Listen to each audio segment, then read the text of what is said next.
What are some of the career goals you should have achieved by a certain age? So in today's video, we are going to look at some of the career goals you should attain by the age of 25, 35, and even, because some of us are near there, the age of 45. Now, I have been a HR practitioner for the last 12 years. I didn't start in HR. My first profession is in accounting. And over that period of 12 years, I've interacted with many professionals from entry level to very senior professionals. And so this video is based on my own observation, based on the interaction I've had with the many professionals. And so I'm looking at what would I be advising Perminus if I'm 25 years old, 35 years old, and even I'm not 45 years yet, but even I am looking at what should I have achieved by the age of 45 years. Now, let's start at 25 years. So if you are watching this video, you're a fresh graduate, you don't have a lot of experience. At 25 years, my advice to you is get any job. And it doesn't matter whether you are being employed by an SME or a multinational. And I know there's that tendency, especially when you're beginning our careers, to think we are the most qualified, to think we are, a gift to humanity, and we should get these jobs with these high-paying companies, all these other, big companies, big NGOs that people talk about. However, my advice here, if it happens for you, if you get a job with these notable companies, it's all good. However, if you're watching this video and you don't have a job, my advice to you is start working. Why? Because the world out there, all we require from you is to show that you have a bit of experience at that age. 25 years, no one expects you to have very many years of experience. No one even expects you to have figured out yourself. What do I mean? So if you qualified as an engineer, but you get a job in customer service, don't stay at home and say, no, I'm getting a customer service job and yet I'm an engineer. No, start with that customer service job. Obvious, ideally is for you to get a job related to your area of profession. However, that shouldn't come between you and starting your career. So by the age of 25, it's for you to have gotten yourself something to do. And as you've heard from me, it doesn't have to be in a big company. You just show that you need to demonstrate that you are somewhere, you are touched somewhere, you're doing something with your life. That's what is important. At the age of 35, what are some of the career goals that you should have achieved? Number one is to specialize in your field. Now, at the age of 25, I told you can work anywhere because all you need is to show that you have a bit of experience here and there. However, by the age of 35, it's for you to decide, do I want to be an accountant? Do I want to be an engineer? Do I want to be in communication? So specialize. Why? Because if at that age you've not figured out where you want to be, then you'll be overtaken by the professionals who knew at a very early age what they want to do. And I would say the cutoff time is actually 28 years. At 28 years, you should have settled in your career. So if you're watching this video and yes, you've moved a lot and you're at that 28, 30 years, then it's a high time you got your act together and really narrowed on where you want to specialize. It's really, really important. Then apart from you specializing, it's also important for you at the age of 35 to have mastered the skills required in that profession. So for example, if it's me in HR, by the age of 35, I needed to be an all-rounder. So I know employment law, I know training, I can do performance management, I can do employee relations.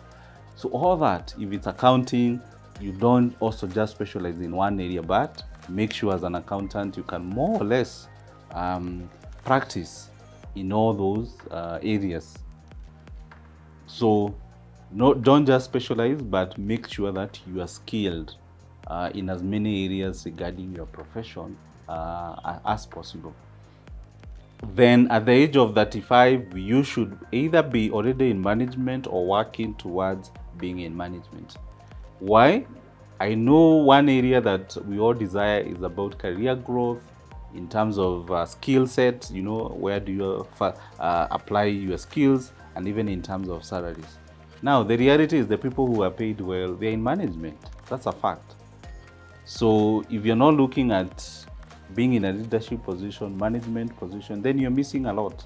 So even if you've specialized, you've acquired all these skills in your area of profession, but you've not gone into that level of management or leadership, then you might be doing yourself a great disservice. You'll be able to earn more, and you'll be able even to utilize more of your skill set when you get into a leadership stroke management position.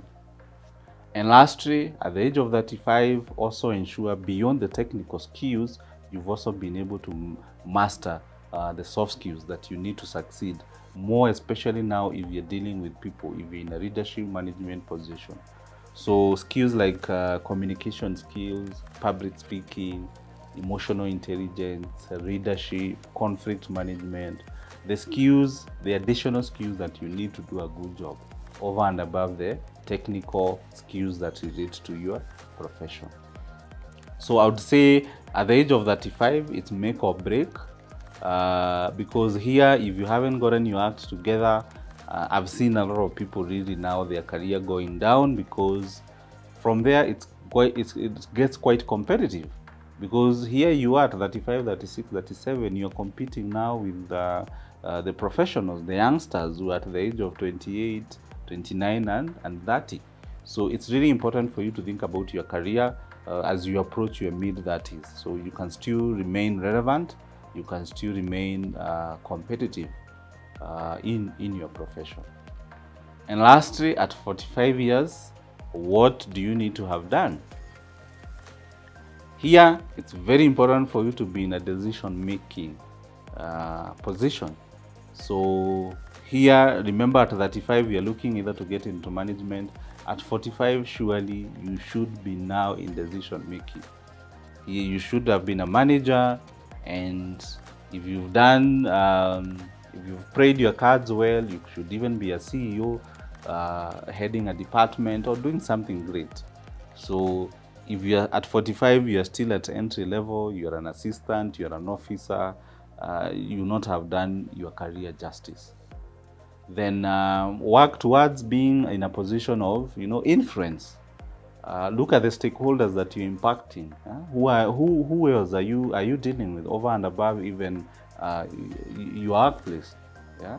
So some of these positions, especially like now, if you become a director, a CEO, a head of department, you might be working with customers, you might be working with suppliers, you might be working with government, you might be working with the regulators, and that you really expand your skill set.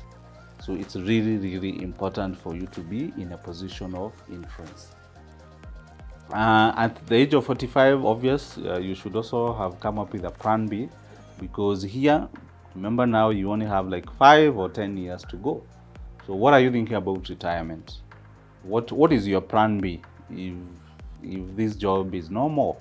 So remember also, at the age of 45 up to the age of 50, this is where I see a lot of people even losing jobs, courtesy of redundancy, being declared redundant. And this can happen in 2 ways. Number one, the business may not be doing well, and that's not your fault. However, I've seen instances where you're being declared redundant because you are being paid too much and someone cannot see what you're bringing to the table. So here I would urge you really to think of remaining relevant. So attend short courses, keep up to date with the latest trend in the industry, in the sector that you are in. So you cannot be at 45, 48, even 50 and have an old person mentality. Okay, because that way you'll not be able to grow the business, and you also even not be able to grow yourself. So at 45 and above, it's quite a sensitive period, because you are thinking on one side you're thinking about retirement, but on the other side it's all about how do you remain relevant. So thank you very much for watching. I believe those are the 3 phases that are very important in our careers. Myself, I've already gone through the 25 and the 35, and even I'm looking at the 45, and some of the things that I've discussed with you are some of the things that I've done or observed other people doing and seeing them become very successful.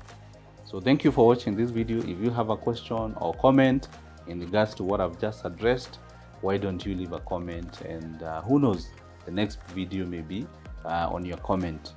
Thank you very much for watching, and see you next time. And for more updates on our videos, do subscribe and I'll keep you updated.